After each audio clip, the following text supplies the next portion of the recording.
Job లేక ఇబ్బంది పడుతున్నారా? అయితే మెడికల్ కోడింగ్ మీకు మంచి ఆప్షన్. వెంటనే కాల్ చేసి కోర్సులో జాయిన్ అవ్వండి.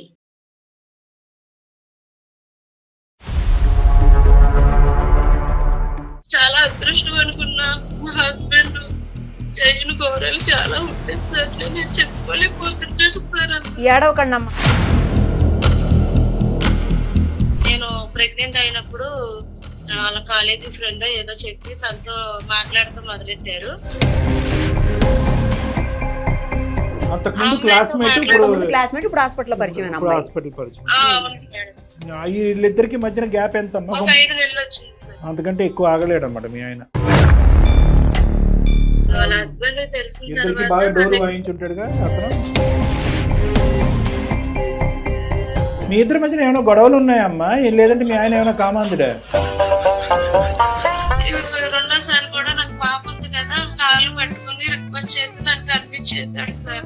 ఇంతకు ముందు కన్విన్స్ అవడానికి నీకు గంట పట్టింది, ఇప్పుడు 2 గంటలు పట్టింది. మళ్ళీ మూడోసారి కూడా ఇంకో తప్పు చేశాడు సార్. ఫస్ట్ అయితే స్కూల్ అమ్మాయి కాబట్టి దొరికిపోయాను, ఈ రెండోది ఆఫీస్ అమ్మాయి కాబట్టి దొరికిపోయాను, ఈసారి అసలు దొరకకుండా బయట అమ్మాయిని తెచ్చుకున్నాడు. అక్కడ చాటింగ్ చేసి ఫోన్ నీ చేతిలో పెడుతూ ఉంటాడమ్మా మీ ఆయన. ఎప్పటికప్పుడు దొరికిపోతూనే ఉంటాడు. నేను మామూలుగా రీల్స్ చూద్దామని ఫోన్ తీసుకుంటాను సార్. రీల్ కనిపించింది.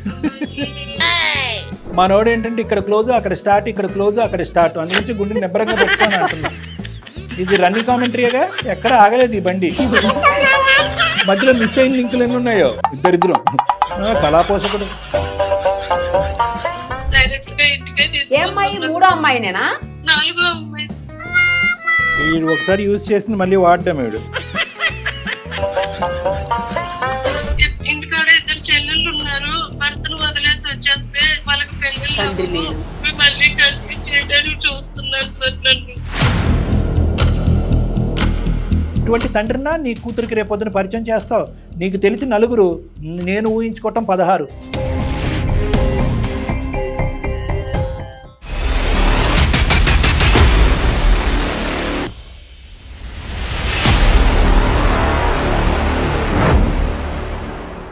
సుమన్ టీవీ అందమైన జీవితం కార్యక్రమానికి స్వాగతం. ప్రస్తుతం మనతో పాటు ఉన్నారు ప్రముఖ సైక్రటిస్ట్ డాక్టర్ కళ్యాణ్ చక్రవర్తి గారు.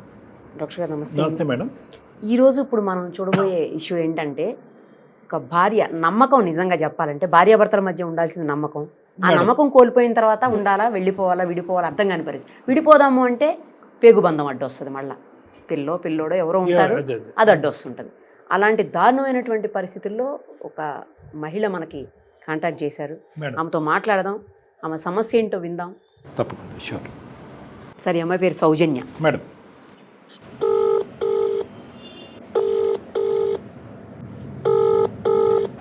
హలో. హలో, సౌజన్య నేనమ్మా మాట్లాడేది. ఎవరండి? అమ్మా నేను నిరుపమ, సుమన్ టీవీ అందమైన జీవితం కార్యక్రమం నుంచి కాల్ చేస్తున్నాను. మీరు మాకు మెయిల్ చేశారు కదా, అందుకని కాల్ చేశానమ్మా. అవును మేడం. నాతో పాటు డాక్టర్ కళ్యాణ్ చక్రవర్తి గారు కూడా ఉన్నారు. ఒకసారి అసలు ఏం జరిగింది ఏంటి, మీరు ఎందుకు ఏమీ అర్థం కాని డైలమాలో ఉన్నారనేది ఇప్పుడు డాక్టర్ గారితో చెప్పండి, ఓకేనా? అలాగే మేడం. చెప్పమ్మా సౌజన్య. నమస్తే సార్. నమస్తే అమ్మా. నా పేరు సౌజన్య సార్. అమ్మా. మా ఊరు వచ్చి విజయవాడ సార్. నాకు పెళ్ళి 4 ఏళ్ళు అవుతుంది. నా బాధ ఎవరికి చెప్పుకోవాలో తెలియట్లేదు సార్, అందుకని మెయిల్ చేశాను సార్. అయ్యో చెప్పమ్మా, పర్లేదు, మేము ఉన్నామమ్మా, చెప్పు. థ్యాంక్ యూ సార్, నన్ను అర్థం చేసుకుని నాకు కాల్ చేసినందుకు. తప్పకుండా చెప్తాను. చెప్పండి అమ్మా, చెప్పండి సౌజన్య, ఏడవకండి, చెప్పండి. నేను హాస్పిటల్ సిస్టర్ కింద చేస్తాను సార్. అమ్మా. మా హస్బెండ్ వచ్చేసి హాస్పిటల్ మార్కెటింగ్ చేస్తాడు సార్. పెళ్ళి 4 సంవత్సరాలు అవుతుంది. నాకు ఒక పాప అండి. మీ ఫ్యామిలీ బ్యాక్గ్రౌండ్ ఏంటమ్మా? సార్ మా ఫ్యామిలీ బ్యాక్గ్రౌండ్, నాకు 2 చెల్లెలు సార్. మా అమ్మ, మా నాన్నగారు నా చిన్నప్పుడే చనిపోయారు సార్. అయ్యో. అక్కడి నుంచి మా అమ్మగారు మా అమ్మల్ని పెంచుకుంటూ వచ్చారు సార్. అమ్మా. అయితే మా హస్బెండ్ కట్నం ఏమీ లేకోకుండా, చాలా పేద కుటుంబం సార్ మాది. అమ్మా, ఏం లేకుండానే చేసుకున్నాడు మీ ఆయన? ఏమి లేకోకుండా చేసుకున్నారు. చాలా అదృష్టం అని చెప్పేసి నేను చాలా హ్యాపీగా ఫీల్ అయ్యాను సార్. అవునమ్మా, చాలా సంతోషం. అమ్మా, నువ్వేమో వచ్చి స్టాఫ్ నర్సు, అతను హాస్పిటల్ మార్కెటింగ్ ఏరియాలో వర్క్ చేస్తున్నాడు అతను. అవును సార్. ఓకే, అక్కడి వరకు బానే ఉందమ్మా. తర్వాత చాలా అదృష్టం అనుకున్నా. మా హస్బెండ్ చేయని ఘోరాలు చాలా ఉండేది సార్. నేను చెప్పుకోలేకపోతున్నాను సార్. అసలు ఏడవకండి అమ్మా సౌజన్య, ఏడవకండి దయచేసి. మీరు ఏడిస్తే ఏం చెప్పలేరు. ఒక్కసారి కంట్రోల్ చేసుకోండి, ఒక్క నిమిషం. నేను ప్రెగ్నెంట్ అయినప్పుడు మా వారు ఒక పాత అమ్మాయి అంట సార్, వాళ్ళ కాలేజీ ఫ్రెండ్ ఏదో చెప్పి తనతో మాట్లాడుతూ మొదలెట్టారు. ఒకసారి నేను అడిగాను సార్, మెసేజ్లు అవి చూసి ఏంటి సాయి ఇలా చేస్తున్నావు అని అడిగాను సార్. అడిగితే తను సరే ఈ తప్పు నేను ఇంకెప్పుడు చేయలే అని ఎక్స్క్యూజ్ చేసుకుని ఫ్రెండ్లీగానే మాట్లాడుతూ మొదలెట్టారు సార్. సరే అని వదిలేసాను సార్ నేను దాని గురించి కూడా. నేను హాస్పిటల్ లో వర్క్ చేస్తున్నప్పుడు 5 నెలలు కడుపు సార్ నాకు. దానివల్ల నేను ఇంకా హాస్పిటల్ కి వెళ్ళకుండా మానేశాను సార్, ఇంటికాడే ఉంటున్నాను. ఈ లోపల వేరే అమ్మాయితో మాట్లాడుతూ మళ్ళీ నాకు తెలిసింది సార్. మళ్ళీ ఏం చేశాడు? హాస్పిటల్ లో పరిచయం అయిందంట మేడం. ఓహో, అంతకుముందు క్లాస్మేట్, క్లాస్మేట్, ఇప్పుడు హాస్పిటల్ పరిచయం. హాస్పిటల్ పరిచయం. అవును మేడం. వీళ్ళిద్దరికి మధ్యన గ్యాప్ ఎంత? ఒక 5 నెలలు వచ్చింది సార్. అంతకంటే ఎక్కువ ఆగలేడు అనమాట మీ ఆయన. రెండోసారి ఎలా తెలిసింది మీకు? అసలు ఏం జరిగింది రెండోసారి? మళ్ళీ వాళ్ళ హస్బెండ్ కి తెలిసింది మేడం. సో అమ్మాయి కూడా మ్యారీడే? మ్యారీడే సార్. నీకు ఫస్ట్ తెలిసిందా వాళ్ళ ఆయనకి ఫస్ట్ తెలిసిందా? వాళ్ళ హస్బెండ్ కి తెలిసింది సార్. వాళ్ళ హస్బెండ్ కి తెలిసిన ఇద్దరికి బాగా డోర్ వాయించుంటాడుగా అతను. ఇంటికి వచ్చి గొడవ ఆడుకున్నారు సార్. ఇద్దరు గొడవ ఆడుకున్నారు. ఇలాగ మా ఆవిడతో నీకు సంబంధం ఏంటి అని నిలదీసి ఇద్దరు కొంచెం గొడవ ఆడుకున్నారు సార్. Very good, very good. మీ ఆయనకి అలాంటి డోస్ పడాలి, లేదంటే పోలీస్ స్టేషన్ లో పంచాయతీ పెట్టాలి. అందుకే మారిన మళ్ళీ నాకేం సంబంధం లేదు. మళ్ళీ ఇప్పుడు ఈ అమ్మాయిని మోసం చేస్తున్నాడు, వేరే వాళ్ళ జీవితాలు కూడా సర్వనాశనం చేస్తున్నారు. అంతే కదా సార్, అమ్మాయి జీవితం నాశనం అయిపోతుంది అవతల. మీ ఇద్దరి మధ్యన ఏమైనా గొడవలు ఉన్నాయమ్మా, లేదంటే మీ ఆయన ఏమైనా కామాంధుడా? మా ఇద్దరు మధ్య ఏవి గొడవలు లేవు సార్. పాప పుట్టినంత వరకు నాకు ఆయనకి అసలు ఎటువంటి నేను అడ్జస్ట్ చేసుకునే. మరి ఎందుకు అతనికి ఇన్ని వేరియేషన్స్?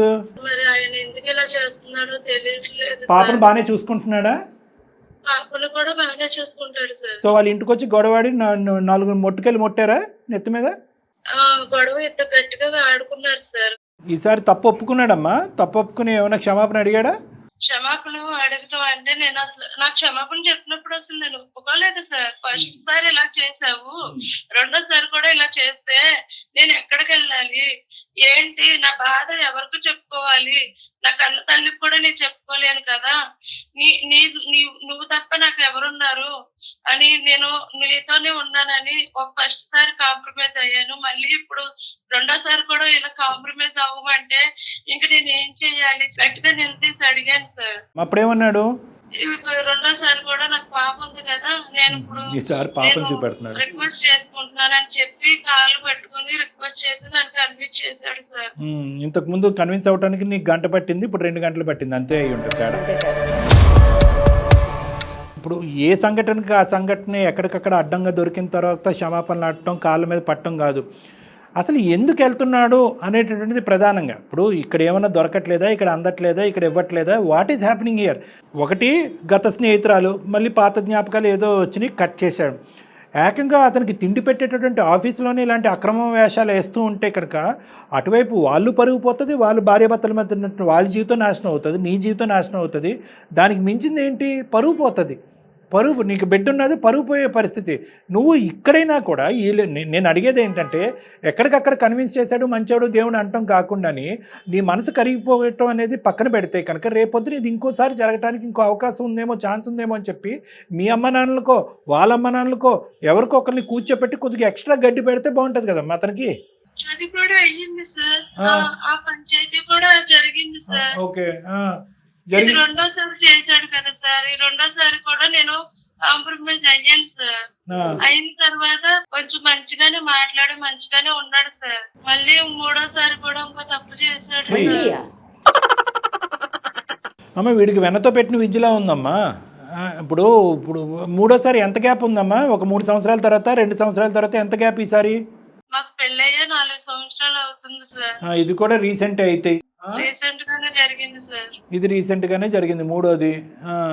అప్పుడే పంచాయతీ అంటుంది కదా ఆమె తల్లిదండ్రుల దగ్గర పంచాయతీ అందుకే అన్నదామా.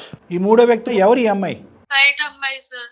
ఫస్ట్ అయితే స్కూల్ అమ్మాయి కాబట్టి దొరికిపోయాను, ఈ రెండోది ఆఫీస్ అమ్మాయి కాబట్టి దొరికిపోయాను, ఈసారి అసలు దొరకకుండా బయట అమ్మాయిని తెచ్చుకున్నాడు. అంతే సార్. ఈ అమ్మాయిని ఎలా దొరకబట్టావు? ఈ అమ్మాయిని మళ్ళీ చాటింగ్ ఫోన్లు చేస్తాం. అక్కడ చాటింగ్ చేసి ఫోన్ నీ చేతిలో పెడుతూ ఉంటాడమ్మా మీ ఆయన, ఎప్పటికప్పుడు దొరికిపోతూనే ఉంటాడు.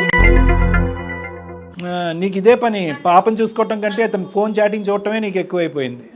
కాదు సార్, నేను చెక్ చేయాలని చేయలేదు. నేను మామూలుగా రీల్స్ చూద్దామని ఫోన్ తీసుకుంటాను సార్. రీల్ కనిపించింది. ఆయన రాగానే ఫోన్ తీసుకుంటాను. ఆయన వాష్రూమ్కి వెళ్ళినప్పుడు కాల్ వచ్చింది సార్ నాకు. ఆ కాల్ ఎవరిదాన్ని లిఫ్ట్ చేస్తే అవతల ఎవరో అమ్మాయి వాయిస్ వచ్చింది సార్. అడిగావా ఎవరమ్మా నువ్వు అని? ఎవరమ్మా మీరు అని అడిగితే ఇలా తనకు మ్యారేజ్ అవ్వలేదని చెప్పి నాతో మాట్లాడుతున్నారని చెప్పి నాతో మాట్లాడింది సార్. అక్కడ వరకు కథలు వెళ్ళాడు. అమ్మ నీకు ఒక విచిత్రమైన చెప్తాను, మనసు నిబ్బరం పెట్టుకో. నువ్వేంటంటే ప్రతిసారి 6 నెలలు 5 నెలలు గ్యాప్ అంటున్నావు, కానీ అసలు గ్యాపే లేదన్నది నా డౌట్. ఎప్పుడు దొరికాడు నీకు అనే దాన్ని బట్టి నువ్వు టైం లైన్ చెప్తున్నావు, కానీ 5 నెలలు 6 నెలలు అనేది మనోడు ఏంటంటే ఇక్కడ క్లోజ్ అక్కడ స్టార్ట్, ఇక్కడ క్లోజ్ అక్కడ స్టార్ట్, అందుగురించి గుండె నిబ్బరంగా పెట్టుకొని అంటున్నా. ఏమ్మా అంతేనా కదా? ఇది రన్నింగ్ కామెంటరీగా, ఎక్కడ ఆగలేదు ఈ బండి. మధ్యలో మిస్ అయిన లింకులు ఎన్ని ఉన్నాయో ఇద్దరిద్దరు. ఇప్పుడు ఏంటంటే ఇక్కడ ముగ్గురు మధ్యలో మిస్ అయిన లింకులు, ఎలా నీ బుద్ధి గడ్డి తిన్నావా ఏంటి అని చెప్పి 2 వారాల పాటు వెళ్ళిపోయిన అమ్మాయిలు ఎంతమంది? కళాపోషకుడు. పంచాయతీ సంగతి చెప్పు తల్లి. అమ్మకు ఫోన్ చేసి పెద్ద మనుషుల్లో పెట్టించాను సార్, ఇలా చేస్తున్నాడు అలా చేస్తున్నాడు అంటే నన్నే తప్పు పట్టాడు సార్. నేను ఏదో తప్పు చేస్తున్నానని చెప్పేసి క్యారెక్టర్ బ్యాడ్ చేశాడు సార్. నేను హాస్పిటల్ కూడా మానేసి ఇంట్లోనే పాపం చూసుకుంటూ ఉంటే నన్ను బ్యాడ్ చేసి నాకు ఎవరో సంబంధం ఉందని చెప్పి నన్ను ప్రేమ చేశాడు సార్ పెద్ద మనుషుల్లో. ఈడెవడమ్మా ఈడు?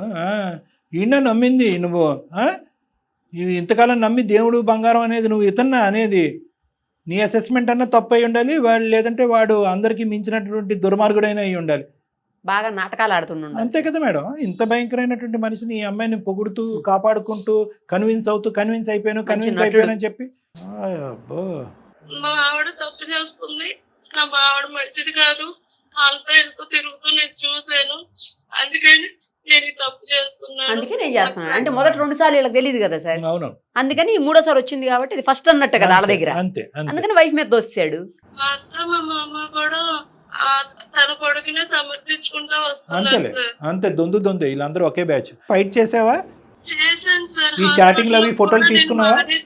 కాదు, ఈ చాటింగ్ లో ఏమైనా ఆధారాలు పెట్టుకున్నావా? ఫోటోలు తీసుకున్నావా? అంత తెలివితేటలు నీకు లేవేమో.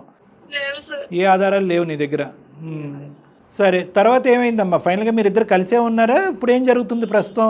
సరే అని చెప్పేసి పెద్ద మనుషుల్లో ఈ ఒక్కసారిగా అడ్జస్ట్ అయ్యి ఉంటుందమ్మా, మళ్ళీ ఏ గొడవ పెట్టుకోవద్దని పెద్ద మనుషులు సర్ది చెప్పి పంపించారు సార్. ఓకేనమ్మా, ఓకే. పంపించిన తర్వాత ఒక వారం 10 రోజుల వరకు బాగానే కలిసి ఉన్నాం సార్. మళ్ళీ నాకు నా కళ్ళ ముందు ఫోన్ మాట్లాడుతూ పండెక్కించుకొని ఆ అమ్మాయిని తీసుకురావటం, డైరెక్ట్ గా ఇంటికే తీసుకుని. 3వ అమ్మాయినేనా? 4వ అమ్మాయి. ఒకసారి యూజ్ చేసింది మళ్ళీ వాడడం వీడు. సర్లే అమ్మా, ఈ 4వ వ్యక్తి ఎవరమ్మా?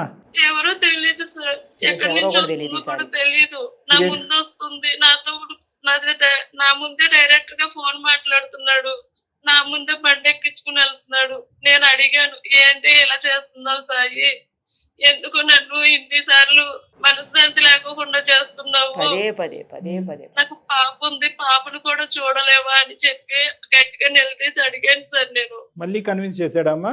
లేదు సార్, ఉంటే ఉండు, పోతే పో, నీకు డైవర్స్ ఇచ్చేస్తాను. ఇది అసలు స్వరూపం వాడిది. చంపేశాడు, నీ క్యారెక్టర్ చంపాడు. ఇప్పుడు పాపకు డబ్బులు ఇస్తాను అని చెప్తున్నాడు సార్. ఆడికి ఇచ్చేది ఏంటి? నువ్వే ఆడికి ఎద్ది కానీ కొద్ది ముష్టి.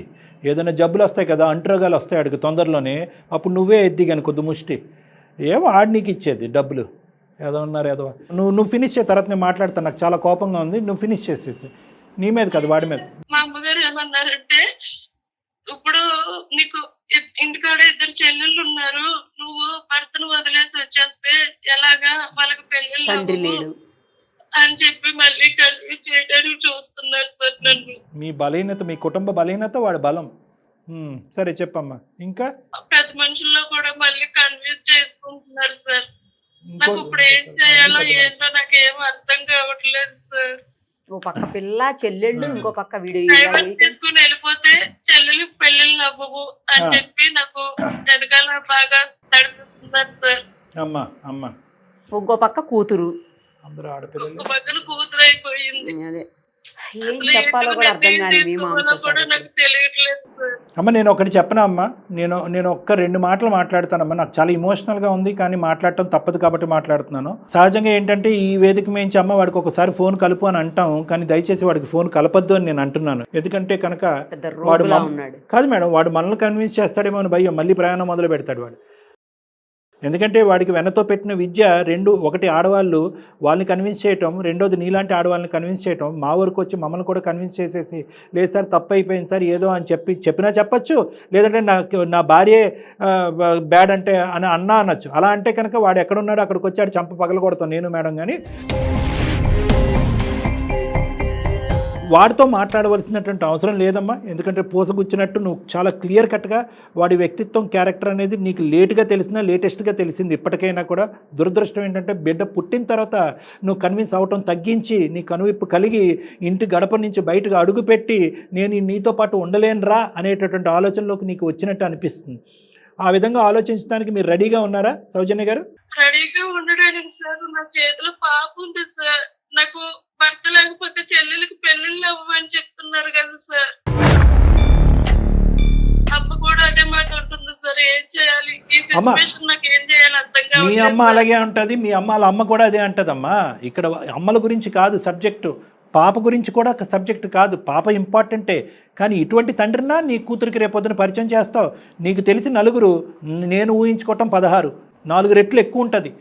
సో నీకు తెలియనటువంటి లోకం నీకు తెలీదు. తెలియనటువంటి లోకం గురించి ఈ 4 కదా, ఈ 4 అని సంబరపడకు. నీకు తెలిసినంత వరకు అడ్డంగా దొరికినటువంటి ఈ 4. కాబట్టి ఆ మనిషి ప్రతిసారి బరి తెగించి ఫోన్ నీ ఎదురుగుంటా పడేస్తున్నాడు. ఎందుకంటే కనుక నీకు కానీ నీ కుటుంబానికి కానీ అతని ఉద్దేశంలో, అతని ఆలోచనలో ఎటువంటి విలువ లేదు. మీరందరూ కాంప్రమైజ్ అయ్యారని తెలుసు, మీకు భవిష్యత్తు లేదని తెలుసు. పెద్దల పంచాయతీ పెట్టినా కూడా నీదే తప్పు అనే విధంగా చూపెట్టగలడు అనే దమ్ము ధైర్యం ఉన్నాడు వాడికి. పైపెచ్చి ఏంటంటే మీ ఫ్యామిలీ మెంబర్స్ వచ్చి ఒరే నీకు బుద్ధి ఉందా లేదా అని ఒక 2 మాటలు అన్న తర్వాత ఫైనల్గా నీ దగ్గరికి వచ్చి ఆడబిడ్డ ఉంది కాబట్టి కాంప్రమైజ్ అయ్యి అక్కడికే ఉండమ్మా అని పంపిస్తారని కూడా తెలుసు. సో అన్ని విధాలుగా ఇప్పటి వరకు ఏంటంటే నువ్వు పెద్దల పంచాయతీ పెట్టనంత వరకు కొంతవరకు దాకుని ఏదన్నా కొద్ది సిగ్గుపడుతున్నట్టు బెదిరిపోతున్నట్టు ఉన్నాడేమో. కానీ ఇప్పుడు 4కి తెలిసిన తర్వాత ఇది ఓపెన్ సీక్రెట్ కాబట్టి ఏం చేస్తారు, ఎక్కడ పోతారు, బిడ్డ పుట్టిన తర్వాత నువ్వు ఎక్కడ పోతారు అని చెప్పి విర్రవీగిపోతున్నాడమ్మా వాడు. అలాంటి వాడిని ఫోన్ కలపమ్మా, కౌన్సిలింగ్ చేద్దాం, మారుద్దాం అనేటటువంటి ఆలోచన లేదు. సిస్టర్స్ చెప్పారు, సమాజంలో చెప్పారు, ఎవరు చెప్పారనేది కాదమ్మా. నీ కళ్ళతో నువ్వు ఏదైతే చూసావో, ఎన్ని సందర్భాల్లో ఇతను వాగ్దానాలు చేశాడో, దానికి పైపెచ్చి ఏంటంటే కనుక అతన్ని కప్పిపుచ్చుకోవటానికి గురించి, అతని సీక్రెట్లు దాచిపెట్టడం గురించి నీ క్యారెక్టర్ని పంచాయతీలో అసాసినేట్ చేసినటువంటి వాడు ఒక మొగుడుగా కాదు కదా, ఒక మగాడుగా కూడా అర్హత లేదని, మనిషిగా కూడా లేదు, ఒక మనిషిగా కూడా అర్హత లేదు. సో ఇక్కడ కనువిప్పు రావాల్సింది, మనోధైర్యం పెంపొందించుకోవాల్సింది, పోరాటం చేయవలసింది మీ అమ్మాళ్ళు, మీ అక్క చెల్లి కాదమ్మా నువ్వు. ఇటువంటి తండ్రిని నీ కూతురికి పరిచయం చేస్తావా? ఏంటమ్మా ఇలాంటి ఎదవుతానా నువ్వు, ఇలాంటి ఎదవునా నాకు తండ్రిగా కాపాడుకుంటూ వచ్చి ఇప్పుడు గౌరవంగా అమ్మ నీకు తండ్రి కావాలని. కరెక్టే, ఒక బిడ్డకి తండ్రి ఖచ్చితంగా కావాలి, కానీ ఇలాంటి క్యారెక్టర్లెస్ తండ్రిని చూపెడతావా? సిగ్గుపడి నీ కూతురు తలదించుకునే పరిస్థితి వస్తుంది. ఇది నెంబర్ 1. నెంబర్ 2 ఏంటంటేనమ్మా, అన్నిటికంటే మించినటువంటి గౌరవము, కుటుంబము, పరువు, ప్రతిష్ట ఇవన్నీ పక్కన పెడితే 2 నిమిషాలు వాడికి ఇలాగా ఎడతెరప లేకుండా అడ్డదిడ్డంగా తిరిగేటటువంటి వాడికి ఎన్ని సుఖవ్యాధులు వస్తాయో, సారీ నేను అంటున్నాను, ఎటువంటి వ్యాధులు వస్తాయో, అటువంటి వ్యాధులతో ఉన్నటువంటి వ్యక్తి రేపొద్దున నీకేదన్నా రాకున్నటువంటి ఒక జబ్బు వస్తే కనుక ఆ పిల్లకి తండ్రి ఎలాగా ఉండడు, తల్లి కూడా లేనటువంటి దురదృష్టకరమైనటువంటి పరిస్థితి రావచ్చు. అలాంటి కథలు ఎన్నో ఉన్నాయి నా దగ్గర. కాబట్టి నేను నీకు చెప్పేది ఏంటంటే ఇక్కడ కావాల్సినటువంటిది మనోధైర్యం. నీ కాళ్ళ మీద నిలబడే సత్తా నీకుంది. ఇంతకు ముందు ఉద్యోగం చేసుకున్నావు, కానీ ఈ దుర్మార్గుడి వల్ల ఆ ఉద్యోగం కూడా మానేసి ఆ బిడ్డను కాపాడుకుంటూ ఇంటిని గౌరవప్రదంగా ఉంటుంటే కనుక ఆడు వెన్నుపోటు పొడుస్తున్నాడు, పదే పదే వెన్నుపోటు పొడుస్తున్నాడు, నీకంటూ క్యారెక్టర్ లేదనేటటువంటి ప్రచారం చేస్తున్నాడు. అటువంటి వ్యక్తి ఎంతవరకన్నా వెళ్ళటానికి ఒక అవకాశం ఉంది. పో, నీ బిడ్డకు నేను డబ్బులు ఇస్తాననే మాట మనిషి రేపొద్దున అతను పరువు పోతుంది అనేటటువంటి ఆలోచనతో నిన్ను నీ బిడ్డను ఏదైనా చేయడానికి ప్రయత్నం చేస్తే అలాంటి కథలు కూడా మనం చూస్తున్నాం. నీలో ఒక అవగాహన రావాలి, నీలో ఒక ఆలోచన రావాలి, నీలో ఒక భద్రత రావాలి, నీలో ఒక దమ్ము ధైర్యం కావాలి. ఆ విధంగా నిన్ను నేను ప్రోత్సహిస్తున్నానమ్మా. నువ్వు దయచేసి ఒక్క అర నిమిషం కూడా అక్కడ ఉండడానికి ట్రై చేయొద్దు. ఏదన్నా మనం కౌన్సిలింగ్ మాట్లాడాలంటే మీ కుటుంబ సభ్యులతో నేను నిరుపమ మేడం మాట్లాడతాం, వాళ్ళని కన్విన్స్ చేస్తాం, వాళ్ళు నిన్ను హక్కును చేర్చుకునేటటువంటి విధంగా నువ్వు పుట్టింటికి వెళ్ళు. ఈ మహానుభావుడికి బుద్ధి రాదు. విడాకుల ప్రక్రియ అనేటటువంటిది ఎలా మాట్లాడాలో మనకు తెలిసిన లాయర్స్ ద్వారా మాట్లాడదాం. ప్లస్ ఎంత ఘోరాలు చేశాడో ఇలాంటి వ్యక్తికి ఒక శిక్ష కూడా పడాలి. ఆ విధంగా కూడా మనకు ఉన్నటువంటి అడ్వకేట్ టీంతో ఒకసారి మాట్లాడి ఆ విధమైనటువంటి సహాయ సహకారాలు కూడా నీకు ఇస్తామమ్మా. ఈ మనిషితో మీద ఒక నమ్మకం కానీ, ఈ మనిషితో పాటు ఒక ప్రయాణం కానీ, ఈ మనిషితో ఒక స్థిరమైనటువంటి ఒక తండ్రి, ఒక భర్త ఉంటాడు అనే ఆలోచన నుంచి దయచేసి ఈ క్షణం విరమించుకోమని చెప్పి నా విన్నపం. సార్ నేను అందుకే మిమ్మల్ని నమ్ముకుని ఎక్కువ మెయిల్ చేశాను సార్. ఇలాంటి సిచ్యువేషన్ లో ఉన్నాను కాబట్టి నాకు ఎవరికి చెప్పుకోవాలో కూడా నాకు అర్థం కాక నేను మెయిల్ చేశాను సార్. అమ్మ, ఈ మనిషికి 100 మార్కులకి 1 మార్క్ అయినా మంచిగా పడి ఉంటే కనుక నేను మీ ఇద్దరిని కలిపేసి ఉండేవాడిని అమ్మ. అన్ని మైనస్ మార్కులే.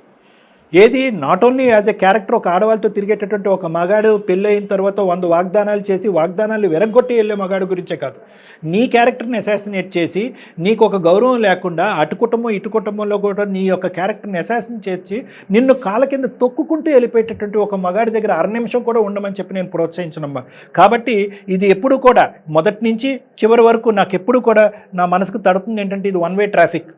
వీడికి ఎంత తొందరగా సేఫ్గా ఈ అమ్మాయి ఆ బిడ్డ గుడ్ బై చెప్తే అంత మంచిది అన్నట్టుగా నాకు అనిపించింది. కాబట్టి ఈ సలహా ఇస్తున్నానమ్మా. ఇది మంచి సలహా. దయచేసి దీని మీదే నిలబడు, ఇంకొక ఆలోచనను పెట్టుకోవద్దు. బుద్ధి వచ్చినట్టు నటించినా కూడా వాడికి ఒక టైం గ్యాప్ అంటే ఒక 6 నెలల్లో సంవత్సరం వాడిని మానిటర్ చేసేటటువంటి ప్రక్రియలు ఎలా ఉంటాయన్నది నేను చెప్తాను నీకు. అప్పుడు ఏదన్నా ఉంటే కనుక ఒక విధంగా ఆలోచిద్దాం. కానీ 99.9% this is a close issue. Me parents దాన్ని యాక్సెప్ట్ చేయరంటే కనుక వాళ్ళని యాక్సెప్ట్ చేసేటటువంటి విధంగా నేను వాళ్ళని మాట్లాడతాను, వాళ్ళని కన్విన్స్ చేసుకుంటాను. ఓకేనమ్మా? Okay madam, thank you madam. ఓకేనమ్మా. తర్వాత మళ్ళీ మేడం మా పర్సనల్ నెంబర్ ఇస్తారమ్మా.